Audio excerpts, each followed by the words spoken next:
Hey, welcome to Lab Games. I'm Anthony. And I'm Francis. And today, we're going to do something different. We haven't done this before. We haven't. Well, we kind of have. Only on the podcast. I know, we haven't done a video of this before. So this is our first video of the type. We are joining the bandwagon. Yeah, we're going to do some top 10s. So, yes, it's the first. First in the series, right? Yeah, so we're going to do, I think, a series of 4. So we have a couple of categories that we typically go over. I know, like last year we went over on the podcast. Yeah. But in video format, it's a little bit... different. A little bit different. It's a little trickier to edit. We like to give you some visuals and stuff like that. So, we'll be talking and chatting and drinking coffee and talking about board games. So which one are we going to do today? So, the series we're going to do today, and we'll not disclose all the others because we'll keep that secret. Yes. But for now, the first top 10 we're going to do for you today is the top 10 for 2 players. For 2017. For 2017. This is overall what we thought we enjoyed the most as a 2-player game. Not that it doesn't play good as a 4, but from our experience, what we found the most enjoyment out of playing with just the 2 of us. Because there's games, obviously, and you've seen in our reviews, that don't really translate well with 2 players. Right, exactly. And we're like, the game is good, but with 4, it's probably really good. Right. But for the games on this list, to us, they were the ones that played really well for us, and we really enjoyed it. And they're games that we want to get back on the table and play. Yeah. So, with that, let's jump on in, and we'll start talking about number 10. All right.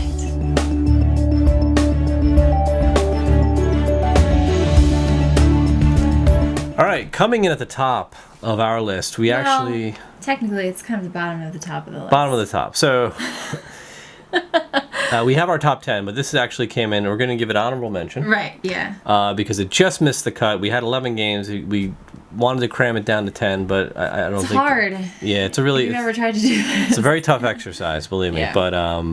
But it's a very highly requested exercise from the viewers who want to know what we think our top 10 is. So we're going to give you 11. So the 11th game, and I'll introduce the 11th, and you can jump into 10. All right? So for honorable mention, we chose Chimera Station. Yeah. Yep. So Chimera Station is a game for 2 to 4 players where the players take control of different alien races, and you are all in a giant space station. Right. And your turn consists of essentially taking player actions with all of your little meeples. And what's unique about this game is that the meeples and the workers are modular. Yeah. You can snap them apart. Yeah, they all come with just a head and a foot, and then I think each species gets a piece, a certain piece that's unique to their species that gives them special abilities whenever they take action. So throughout the game, you're going to be mutating your species, you're going to be adding rooms onto the station, you're going to be taking more and more actions, gaining more and more points, earning money, and basically trying to get to the end of the game and earn the most points. It's really an awesome engine builder. Yes. Because you start out, you're typical. Start out with nothing. Through the end of the game, you're like heavy on resources. You've got these cool little like meeple pieces that are out there with like leaf arms and like, big brains and stuff doing different things. And so it was really well done. Yeah, and we had really impressed by it. We have the deluxe version. So component-wise, we got the metal coins, I think, and we got the wooden hamburgers, space burgers for food, because you got to feed your meeples in this. Because whatever good euro, you always have to feed. You have to always meeples. have to feed your people, yeah. But it was just an all-around solid game for us. So I think it was certainly worth mentioning. Coming in at number 11 for our honorable mention, that's Chimera Station. Perfect.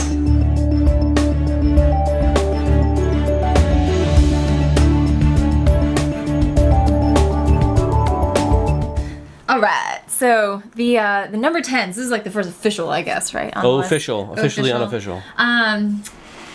Number 10 is going to be for us Ex Libris by Renegade. So this is one that we picked up at one of the cons that we were at this year or last year, I guess. And it's a really neat kind of I want to say like tableau building, but in a really interesting way. So you're building a library. And you're doing so with cards, and each of the cards has a category, has a letter on it, and the kind of puzzle of the game is that you're trying to create this library based on predetermined like set that everybody's trying to go for, and then you have like your own secret set that you're trying to go for that'll give you points at the end of the game, and you have to lay the cards down or stack your books or however you want to look at it in a very specific way. So you lay your first card down, but you can only lay cards down orthogonally next to or on top of or below, I believe, right? Yes. Okay, so and in alphabetical order. And the thing is, it has to be, well, you want it to be in alphabetical order. So so it's very, very much like kind of like a puzzle, and you do have actions that you can take because you're kind of doing some action selection as you're going through the game, where you are able to kind of mitigate maybe a bad placement that you had to do, and draw more cards and things like that. So it was just a very unique take on kind of a tableau builder, and plays really well with a really good number of people, but it plays exceptionally well with two. And it's actually a game you can play solo. Yes, it is. That came with solo rules. Versus the public library. Yeah, which is just fantastic. Now,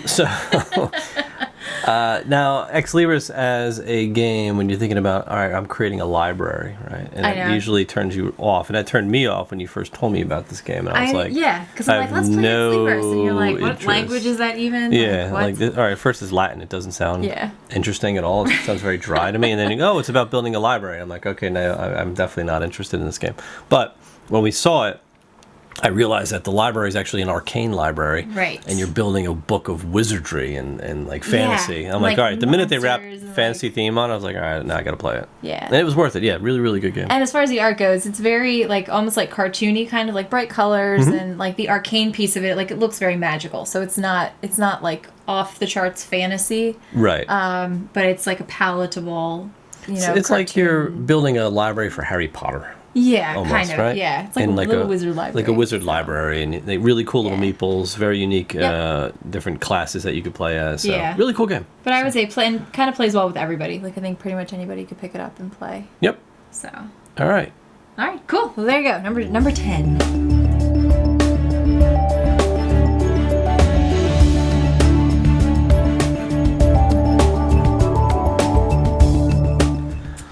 All right, coming in at number 9, we have a game that I didn't back on Kickstarter.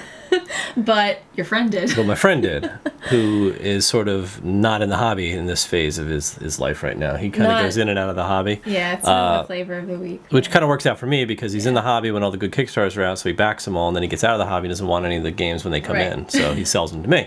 So I happily bought this one off him because I wasn't sure.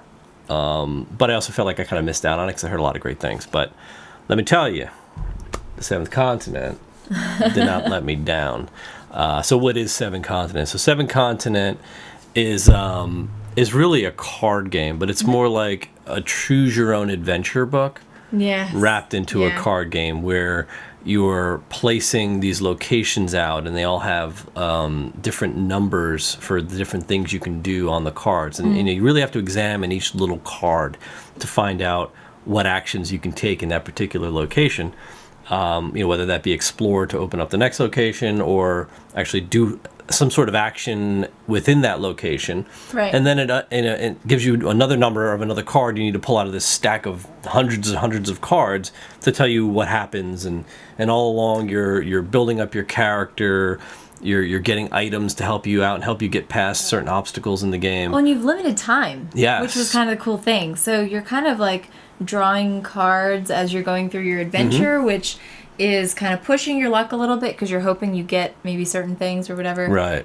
But you don't want your time to expire either. So exactly. So you have that deck of cards. Yeah, and there's a lot of spoily things in this game, but as you draw your cards, that's how you resolve your tests in this game. It's not dice. The only thing dice are for in this game is to track how many uses you have left on the durability of your item.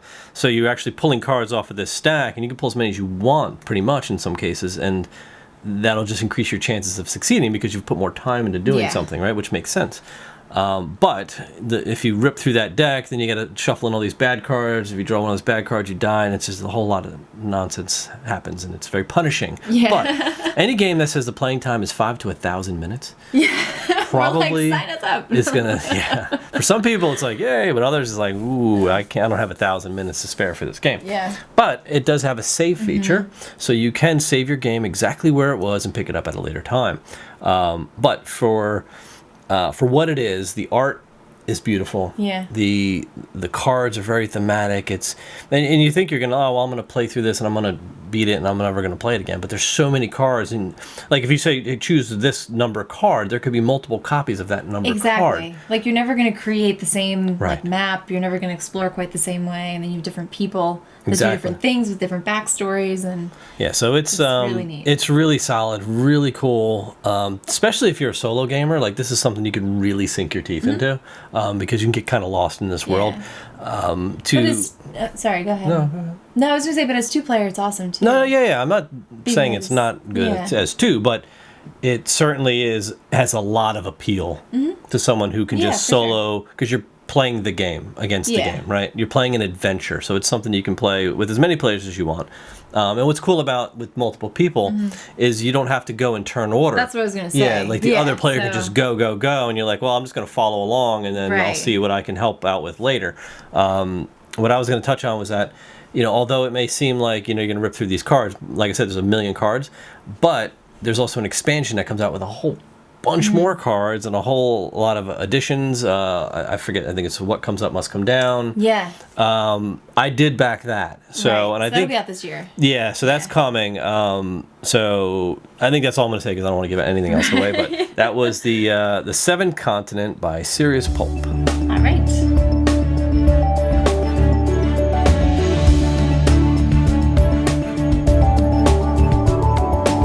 All right. Number 8. Crazy 8. Crazy 8. It is pretty crazy. So this is a game that got mixed reviews, I think, from the community. Mostly good. Some not as good. Some really not- depends on who you are. It really does. This is a touchy game. This was a this is a very decisive game, I think. So coming in at number 8 is Fog of Love Fog of Love. by Hush Hush Projects, and available at Walmart. Yes, And Walmart only exclusive. Walmart. So, Fog of Love, if you haven't seen our video, you haven't heard what this is all about. Hey, go watch it now and come back. Just pause it. Just pause this one, open We'll up a wait new tab. right here. So it's a really funny video, actually. So Fog of Love is a game for only 2 players. Which is another reason why it's on our list, because we like those just for 2 games. Yep. But essentially, what you're doing is you're taking on the role of a made-up person who you develop in the beginning of the game, and you are essentially doing a series of like matching actions as you play through a deck of cards that weaves together a story about the 2 individuals whose roles are being depicted in the game. Yeah. Does that make sense, pretty much? So, for example, if I create a character, it's more or less random. So, it's not like I'm just coming up with this person. I'm going to draw some cards. I'm going to pick some character traits for my, my person. And then my decisions that I make throughout the game have to align with that character's personality. And if they don't, then like my happiness scale kind of goes down. The relationship is no good because I'm not, living my authentic life, right? There are opportunities in the game where you can actually change some of those attributes, which is kind of neat. Just as you would, I guess, like in real life. Right. Right? Yeah. And then your partner's trying to do the same thing. So it's cooperative in a sense because you are trying to get along in a way. Like you're trying to not break up. Yeah. At least in the beginning of the game. And then, as you continue to play, the scenarios kind of get more difficult, as you play. I don't know what the word I'm looking for is. Like, as you play through the game various times. What I'm trying to say is that you're not going to sit down and play this game soup to nuts, all in the box, like all in one night. Yeah, there's, Right, so there's it's kind multiple scenarios. And I'm hesitant to call it like a legacy game because it's really not that way. It's not. But there's multiple scenarios that you can play, I guess is a better way to put it, like you said. So, your tutorial really walks you through the game without even having to really like read the rules or anything. And then later on, you can play like a breakup scenario kind of where like somebody, one of the partner's goals for the game could be to be like a heartbreaker. Yeah, to break up. And you're trying to kind of sabotage the relationship the whole time or get it to a certain point and then sabotage it, and that's how you win. So it's just very different, like very interesting. Yeah. And I think this was another one that somebody had sent to us. I think they wanted, for review. Yeah. Like this wasn't one that we probably would have picked up on our own, I don't think, though when we saw it. It was the designer. Year, I think at PAX we actually saw the game, and at that point we were waiting for it. It was to already come in the mail. Yeah, it was we like were on its way here. Dying to play it based on what we saw at PAX. And it was actually like way cooler than we thought it was going to be, because it kind of sounds light. Yeah. And like kind of weird. Like weenie sort of. Sure. It's kind of like really like a relationship. Like I have one of those. Like why do I have to go play that in a board game? Yeah, that doesn't sound fun at all. But it's actually really fun. It is. But why I said it's kind of decisive is because we've heard from both people we know that have played it, and also, if you kind of do some searching on the forums and stuff, you'll see that the people had very different experiences playing this game. Some people really, really loved it, and others didn't feel so comfortable playing with their significant other, perhaps, or, whatever. It may not be one. I know you said it's probably not one that, like, you would pull out and play with like a buddy. It'd be kind of weird. Maybe it feels like it would be weird. I don't care. I'll play this with anybody. I think it's a lot of fun. Yeah. But you really have to separate your own personal opinion about things and how you are and your values from the character that you're representing and that you're making choices for. Because some of the themes are a little racy. They get pretty hot and heavy. They get kind of weird. They do. But it's, I think it's a lot of fun. And for the fact that it's unique and, it was something really different, it was really refreshing. And that's why it made our top 10. Yeah, it was a good game. I liked it. Very It was cool. funny. It was really funny. But you've got to separate yourself from the character. That's the key here. I don't think I've belly laughed in like a game in a really long time like that. I mean, we have a lot of fun when we play. This one was like this was really just funny. like so much fun. Yep. So what number was that's that? Just us. So that was number 8. Number 8, Fog of Love.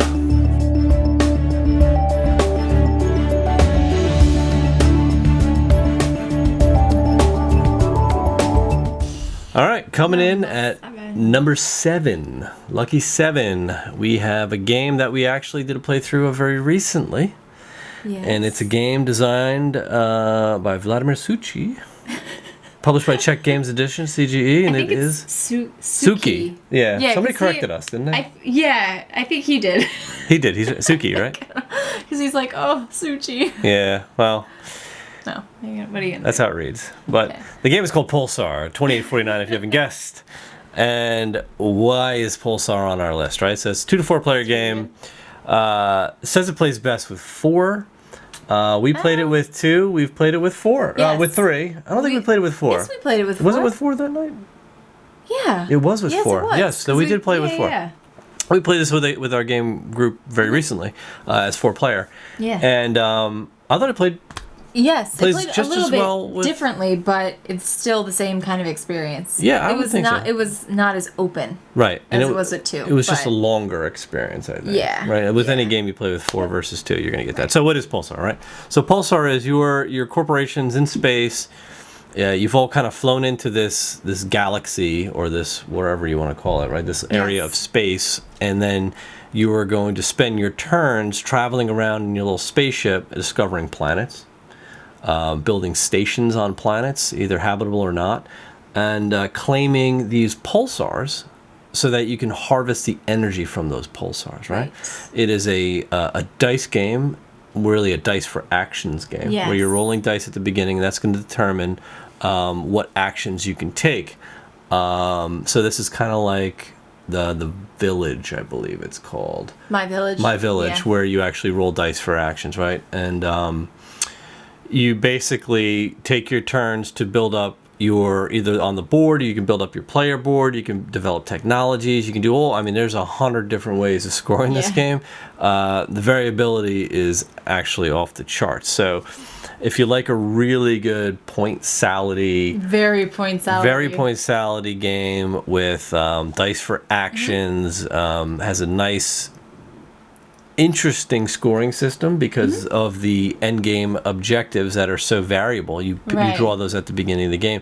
The tech trees are variable. You draw them 3 layers of them every game, and it's a lot of dice mitigants. So you can actually manipulate dice. You're not totally screwed by having to draw lower dice all the time, not being able to get some of the juicier action. So, but art's really nice. The components are really good quality. The only real downside we saw to this game was that it eats up your entire table. Because the board is kind of weirdly shaped, and if you look at some of the images of the game and the game board laid out, it just looks weird. It does. It's not like your traditional rectangle board game or something. But it does all fit together really Once nicely. you get it on a table and you understand how the game works and you're ready to play it, totally makes sense. But if you don't really know anything about this game and you look at a picture of the game on the table, and when I first saw a picture of this game on the table, I was like, I don't even know what's going on here. Right. Like, it just looks way too much. But it's not. It's not as extra as it seems. So you're so extra. You're extra. All right, so that's it. That was number 7, Pulsar 2849.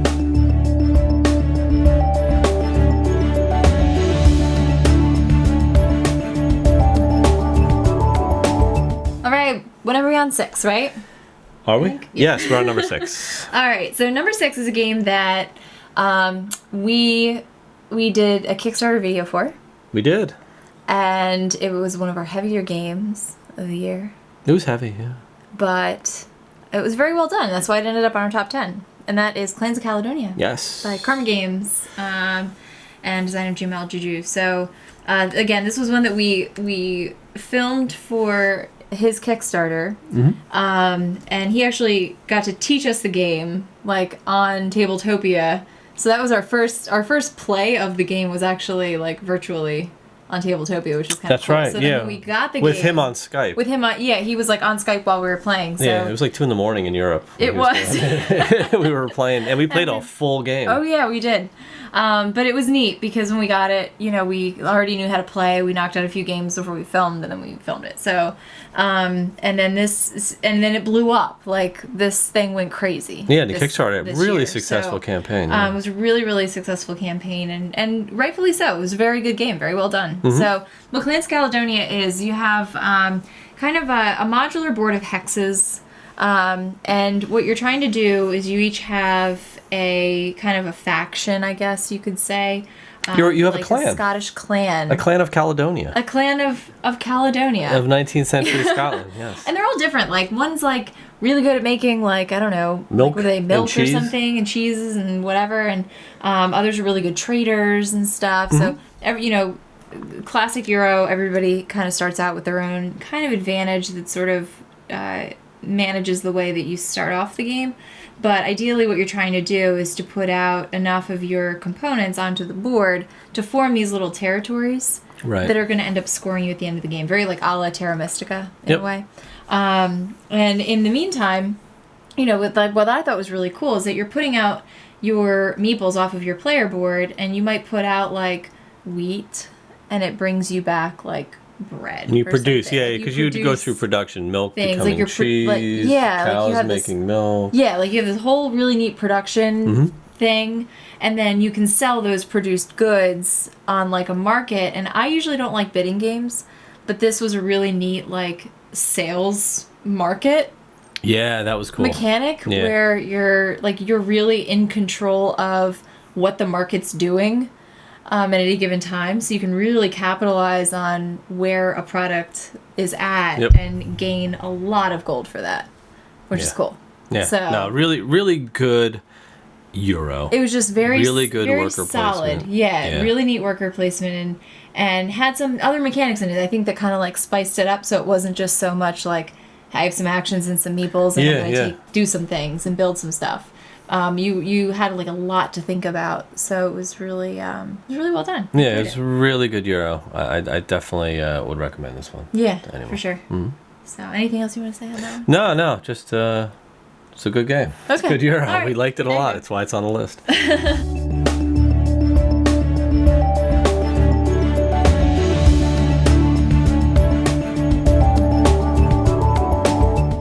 All right, coming in at number 5.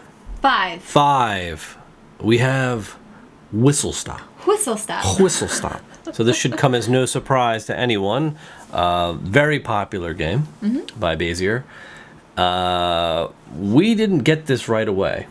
We saw everybody No, we didn't. Everyone raging about was it like, at the I love Whistle cons. Stop so much. Yeah, And we were like, everybody tweeting it out and shouting how much they love Whistle Stop. Yeah. So eventually, we had to get it. Right. And they were right. It's good. So, what is Whistle Stop? At first glance, you're going to say, yeah, it's another train game. Yeah. Right? It's another building a route. And it looks light. And it looks light. But it really is a lot more than that, right? So, with Whistle Stop, you each have sort of your own train company. You have a certain amount of locomotives, and you're all starting at the right side of the board. And then you're going to start laying track after you'll go through a drafting, you'll go through playing your tracks down, and then you're going to have to move some trains. And you're going to move trains, and depending on what type of location they stop on, will determine what type of resource you generate, right? Whether that be coal or whistles. Whistles allow you to actually move to the right, where coal only allows you to move to the left. Or actually, your train can only move left. You're trying to make it, I think, cross like country or something, essentially. Right. Yep. Is what you're trying to do. So once you get to the other side, to the left side of the map, you take that train and basically retire it, and you're moving it onto a certain bonus spot on the board, and that's going to earn you some more resources or points or what have you. But there's a ton of strategy in this game.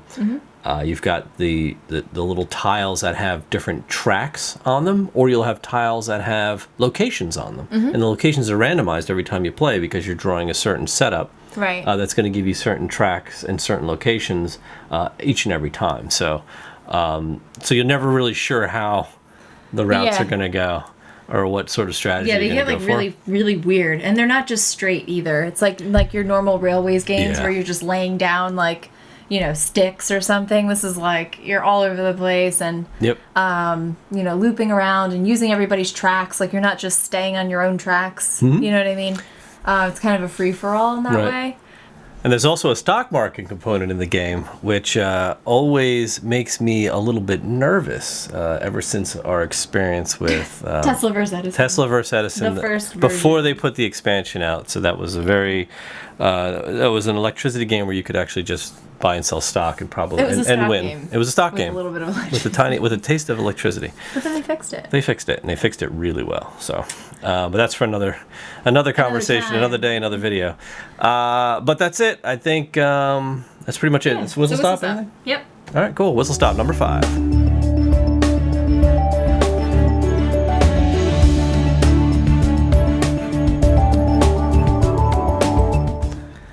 All right, coming in at number 4. What's it gonna be? This was a pretty surprising game for you. This was very surprising for me. I had high hopes on this one, and it did not let me down, let me tell you. And I didn't have low hopes. You had no hope for this game. I thought it was going to be something very different than it was, and I was very pleasantly surprised. Yes, so with that, the game we're talking about is called Alien Artifacts, published by Portal Games. This game, when I saw it at first, I was immediately drawn to the art because I love spacey themed games, and I love space games with really good art, like really like big majestic ships and like all that good stuff. So it has one around the cover, and I immediately drew. And it was, it's a very like clean white box, and it just looked. I have these weird things that attract me to games, right? But I think that's what everybody looks at. It's what kind of impression does the box art give you? So that immediately sold me.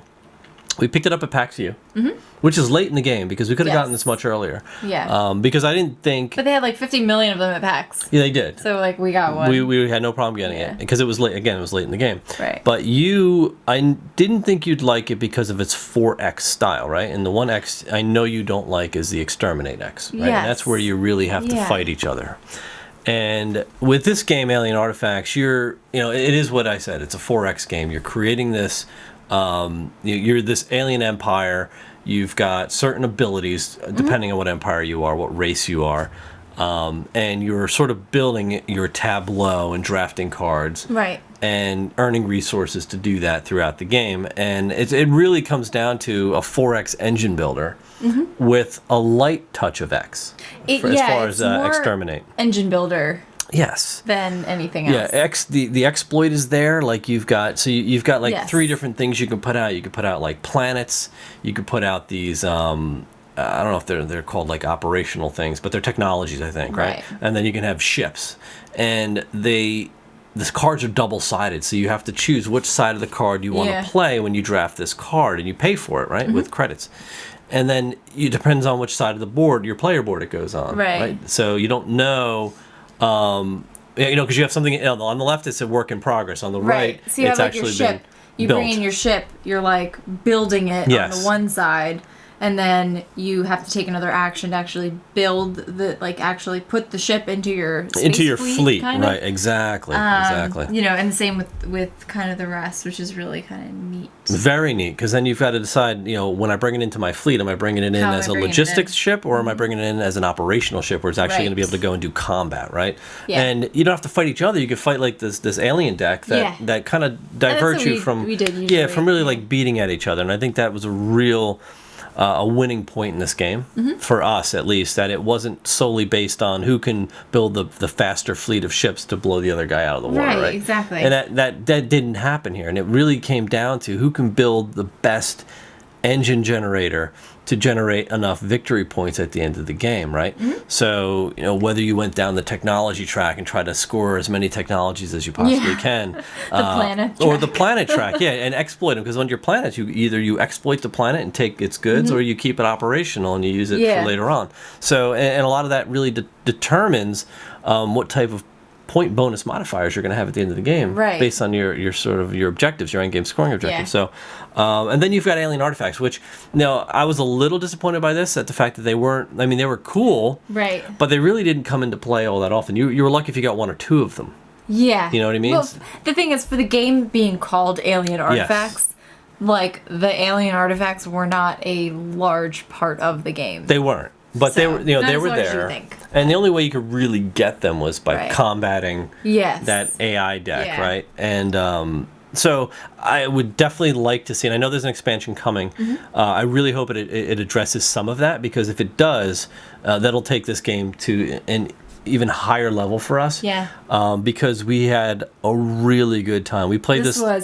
We've played this several times. Yeah, a lot more than we normally play. Yeah. Some of our games. Considering like the limited amount of time we have to play the same games over and over. Again. Yeah. This has made it to the table several times. Yeah, we played this one a lot. This is a really, really good game for us. Yeah. If you're into the space theme, you're into the 4X, but you like engine building. Yes. This one it's all there. Absolutely. So that's Alien Artifacts coming in at number 4.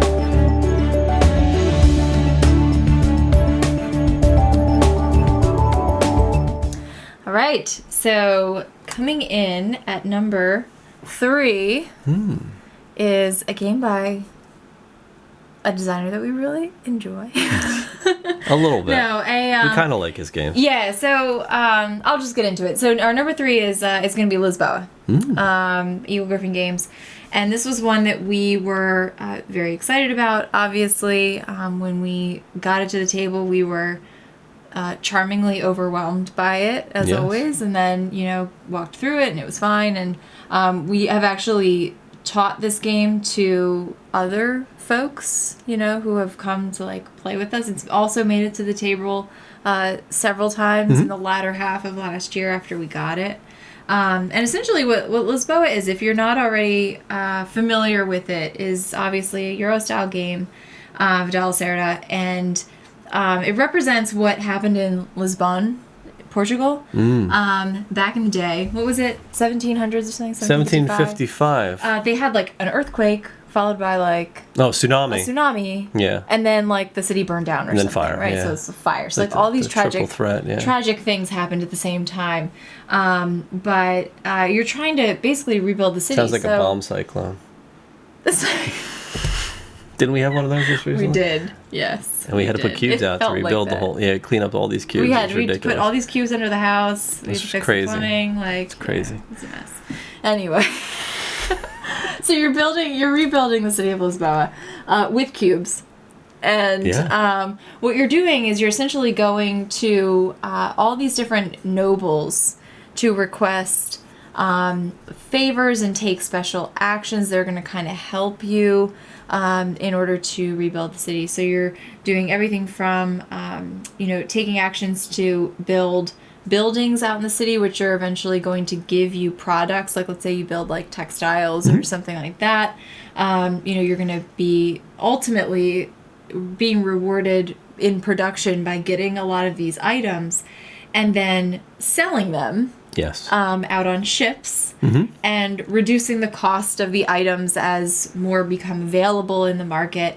And the catch is, as you drive the price down, it never goes back up. Because the whole game is really about rebuilding. So part of that rebuilding is that, the price of all your stuff that used to be very rare goes down. So you have to be very strategic about when you're going to start selling stuff.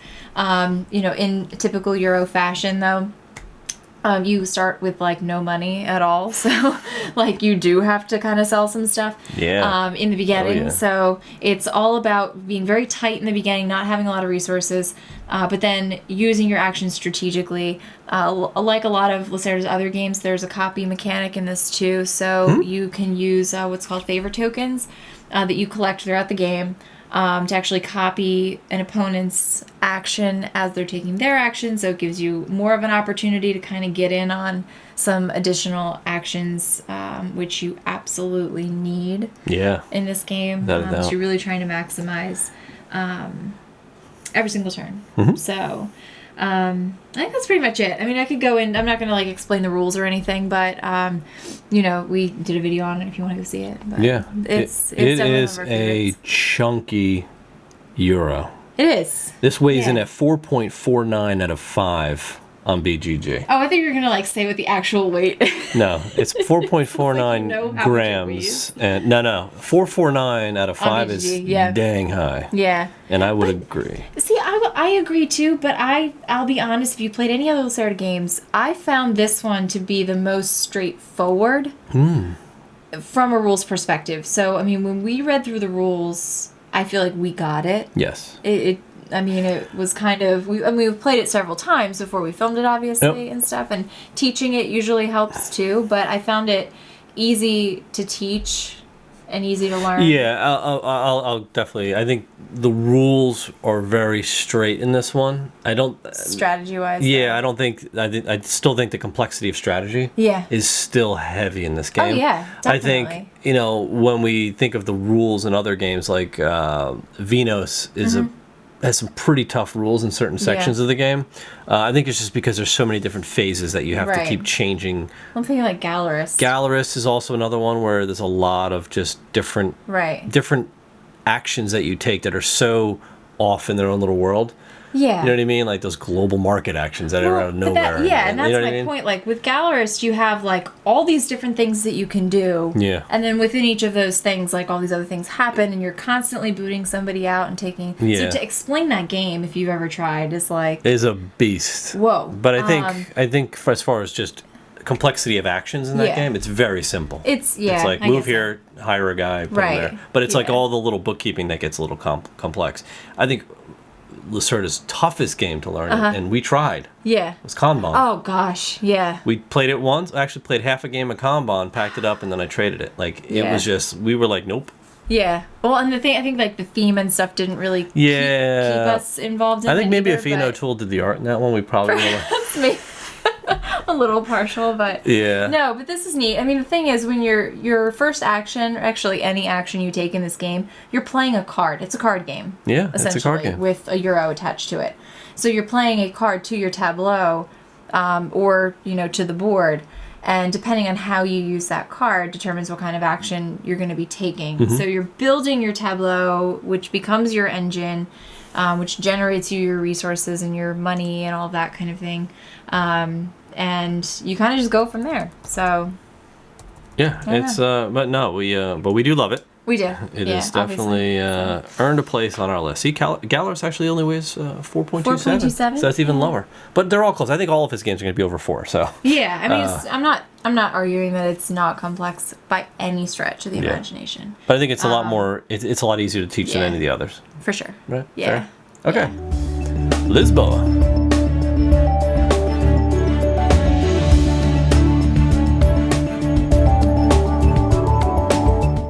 All right, here we go. Top two now. We're getting close. So number 2, this should come as no surprise because we definitely raved about this game after we did the playthrough. And the game here... We raved about a lot of these games. Yeah, actually we did. So this is Greater Than Games, Fable Nexus, Spirit Island. And I think this one really hit a lot of good notes with us. This was really cool. And I'll say that because it had a couple of key things, right? It had phenomenal theme, right? And phenomenal embedded theme, we'll put it that way, right? It played cooperatively. Very, we really enjoy cooperatively. The cooperative puzzle, right, of this game. And it has a ton of variability in setup and execution between the way you set the board up, the way you play scenarios, and the way you determine which level of difficulty within each specific scenario you choose. And what faction you want to be, what spirit you want to be. And with spirit you want to be, and there's a ton of them, plus expansions that all came out at the same time. So, we were a little bit later to the game on this one, literally. And, oh, God. We cracked this out, set it up, played it, and it just blew us away. Because it turns what you would think of this type of game, on its head. Because you are not the invaders. Yeah. You are the island spirits. Yeah. So explain to the people how this works if they don't know. So it's like your typical game where you've got invaders encroaching, right? And say you're like the good guys, like Defenders of the Realm, for example. You're the knights and you're trying to save the kingdom, and all these baddies are coming in from all sections, and every round they're getting a little further, they're spreading, they're spawning, and you're fighting them back, and you just have to last so many rounds, right? Well, in this one, imagine you're the bad guys. The bad guys, the quote bad guys, and these humans are coming, and they're actually ruining your world. They're colonizing and like tearing down your environment and stuff. Exactly. You're like the humans on the Shattered Plains. Yes. When you find out that you're actually... Don't. Oh, okay. It's a book. Yeah. Oh, I almost gave it away. Don't even give it away. So, you're the spirits, and you are not actually directly, in some cases, you're not directly attacking the humans. You don't have that ability. You've got influence, and you're influencing the indigenous people, right? The natives. They live in huts, and they will fight for you if you set up the scenario for them, right? Because they're not very strong. But if you let the people, infest certain areas, they'll create towns, which will become cities, which will actually do more and more damage to the land, and they'll add blight, and then all of a sudden, the whole place is spoiled, and you've lost the game, right? So they're basically polluting your island, and the whole theme behind that was just so powerful. Yeah. And it was so well thought out in each individual spirit and in all of their unique abilities. And you've got this deck of cards, and you're upgrading your powers to try to get stronger as you get more. I don't know what the spirit power was called though, but you would influence. It was like influence, right? Yeah, essentially. And you're putting your influence out on the board, and that really just means that you've got more people like praying to you as the island spirits for help, and that's giving you your energy every round and your power. And the more power you have, the more powerful like spells or abilities you have to inflict. Well, and like the more colonists you can eradicate and things like that. So like you could play as like the ocean spirit, like whichever one that one was. Yeah. And that one like really affects the ones on like the coastal regions and things. That one's pretty cool. That one's neat. There's one that just gives them nightmares, and there's one that like invades their nightmares. Yeah. then that's, I don't know. And you get those terror. They all do really different things. They give you those terror tokens. When you get so many terror tokens, you create a terror event, and you're basically trying to scare them away. Right. And if you get them high enough terror, that's how you win the game. They're too scared, and you win. And you win. They lose, They leave the island. Yeah. Because otherwise you have to eradicate them entirely, which is really, really hard. So, yeah. So if all of this sounds kind of like way off in like left field somewhere, it's because it is. Yeah. It's very, very unique. But simple to understand, I think. Yeah, the rules are pretty the rules are straightforward. simple, but the strategy here is just like out of this world. And you're right, it is extremely cooperative. And a lot of cooperative games, sometimes you see like that alpha gamer sort of emerge. Right. And in this, you really don't have that because you're each controlling a separate spirit with their own abilities, and you're working towards the same goal. So you're not working towards like different independent goals or anything like that. Yeah. You're working towards the same thing, but it's like, okay, I have this ability, you have that ability, like I have these cards to use, what do you have? And you're trying to like work really, really like work together to influence and win the game. Yeah. Like it's really good. Really, really well done. Yeah. So that's Spirit Island coming in at number 2. All right.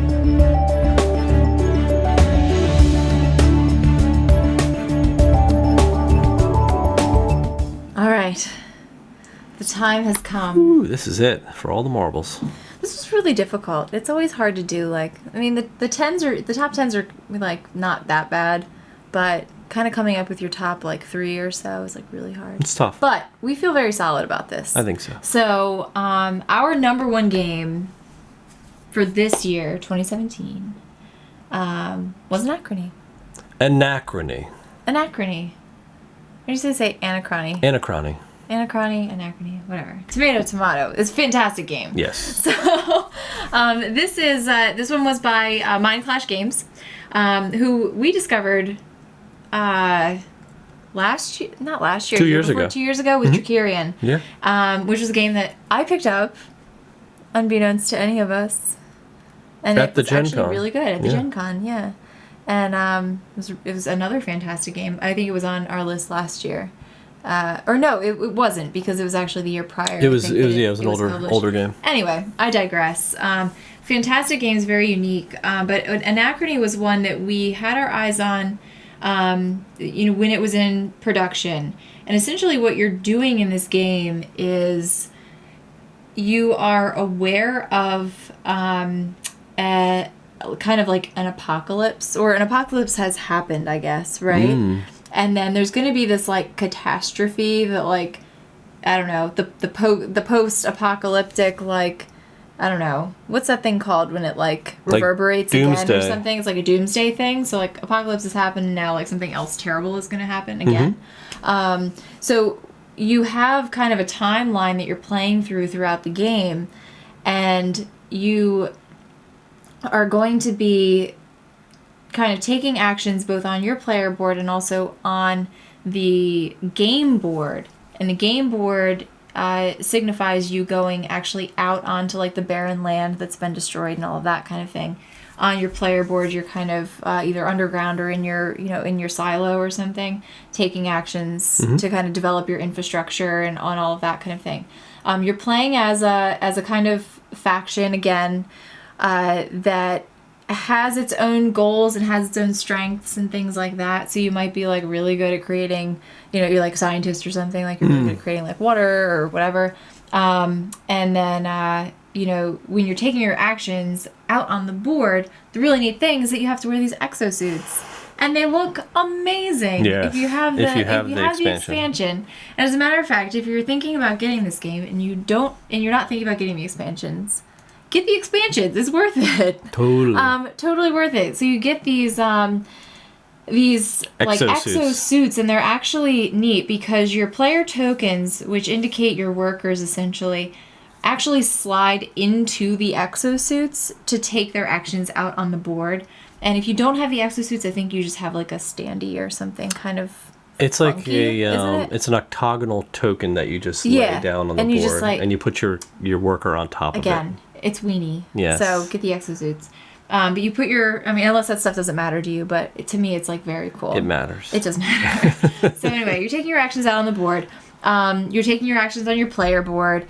The entire time, again, you're trying to feed, well, really kind of like water your workers, I guess. So you have to go out, you have to be able to get water in order to keep them working. The really neat mechanism here, though, is that you can actually like starve them a little bit in order to keep them working.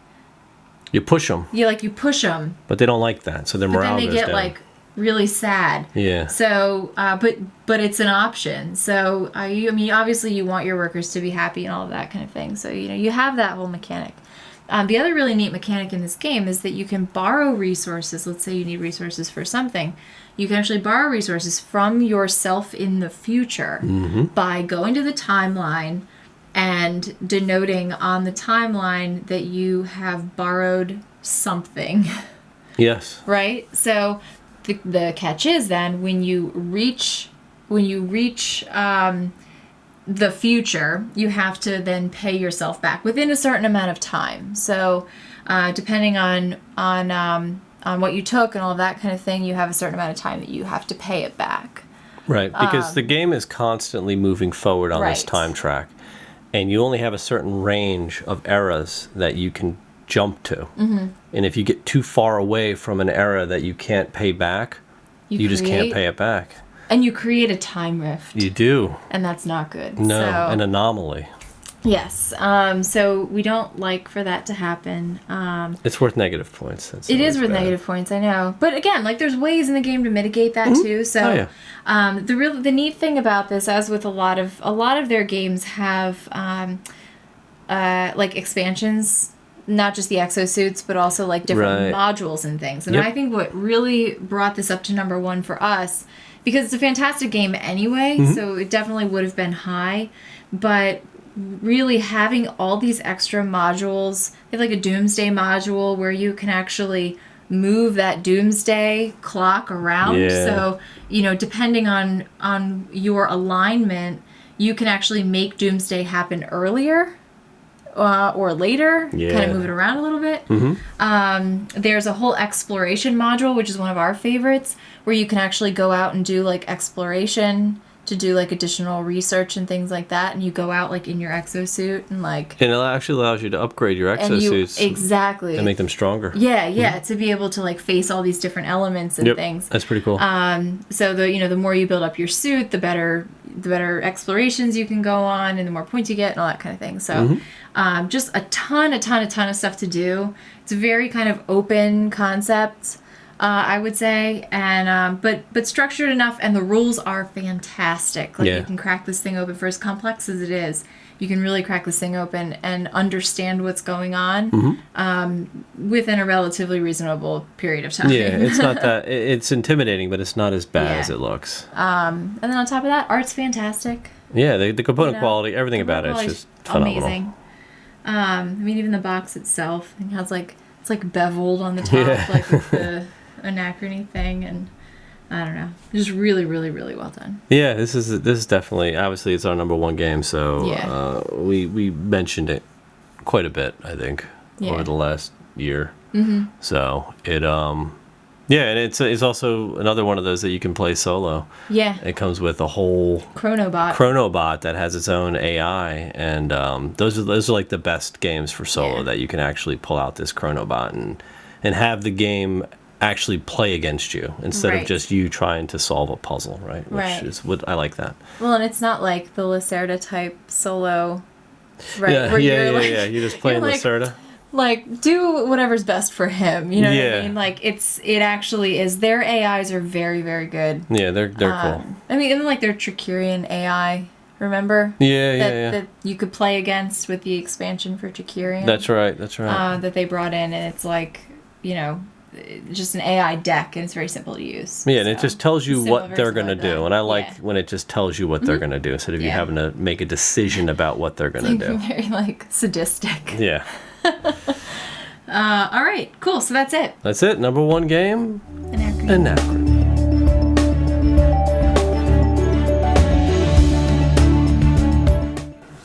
All right, so that was it. That's it. So our very first top 10 video ever. Yeah.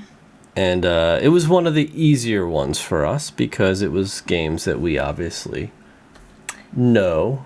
Yes. And oh, love, yes. Right? Yes. Not easy I in the thought you meant sense it was of easy to pick top not 10. easy to pick top 10, but easy for us to go through the list of the top 10 that we chose. And Yeah. it was just easy for us to really speak to them because these were all games that we've played many times over the last year and really enjoyed. So they they stick with you, right? So that's how you know a good game. I was gonna say that's usually how I know, because we play so many games. Yep. That it's like, if I remember how to play, Yeah, then it's probably then it's probably a good game. one. Yeah. So we've got about at least 3 more top 10 videos. Yes.